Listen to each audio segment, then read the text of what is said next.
Well, black women are the forefront of a lot of things. We ain't gonna talk about that.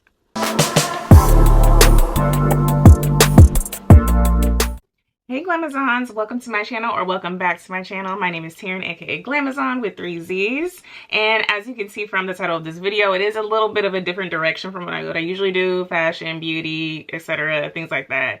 But you know, like most humans, I'm multifaceted, and one of my interests is basketball. And of course, why not be women's basketball? And if you think about it, it all kind of intertwines together with fashion, media, beauty, women. It all intertwines some type of way. Which actually leads me to narrow down to signature shoe deals by WNBA stars. And of course, in the midst of the beginning of the 2024 WNBA preseason. Let's get into it. So let's start off with answering this question. Who are the current and active WNBA players with signature shoe deals at this time? So we have Breanna Stewart, Elena Del Don, Sabrina Ionescu, and most currently is Caitlin Clark, who actually just got, I think I want to say it's a $28 million deal with Nike. So kudos to her. And guess what all these women have in common? They're white. Okay, so let me give you a rundown of the signature shoe deal history of the WNBA. So from 1995 to 2011, the WNBA players who had a signature shoe deal were Sheryl Swoopes, Lisa Leslie, Dawn Staley, Cynthia Cooper, Nikki McCrae, Shameik Holdsclaw, and Candace Parker. Now, let me ask you, what do all of these WNBA players have in common? They're blacker than. And then also not to mention, there's Rebecca Lobo, who I believe is Cuban, and then also Diana Taurasi, who I believe is Italian, and I think she's mixed with something else too. But that's besides the point. 7 out of 9 of those players who had their own signature shoe deals are black.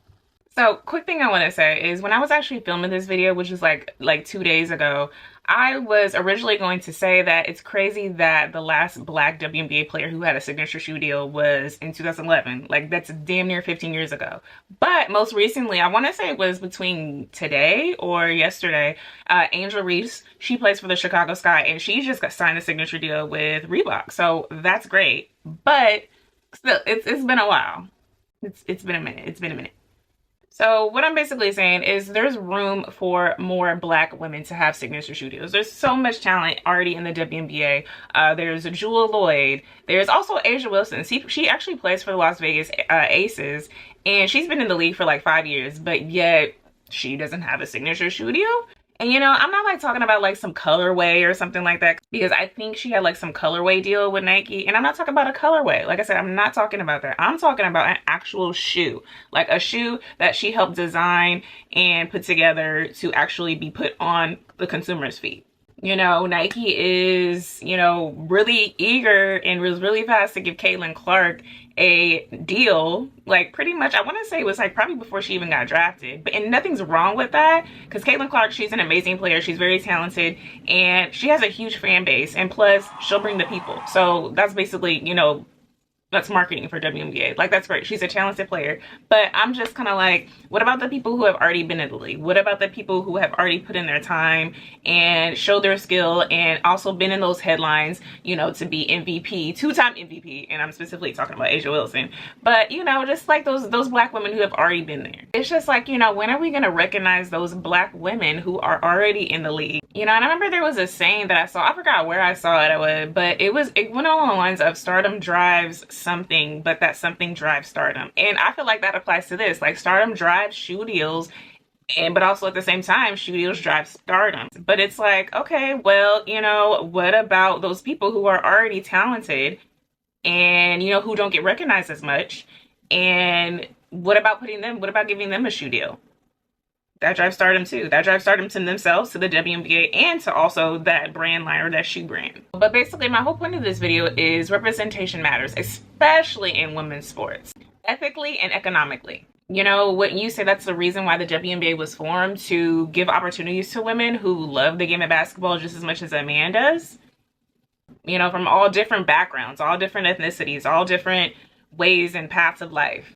I mean, we already know there's a huge racial wealth gap. There's a huge gender wealth gap. And I also want to talk about the black community. You know, the black community is already pretty much in a pothole, or I guess I want to say unequal footing when it comes to being a part of that lower economic business scale, you know, with the wealth gap. And, you know, Black women are at the forefront of that.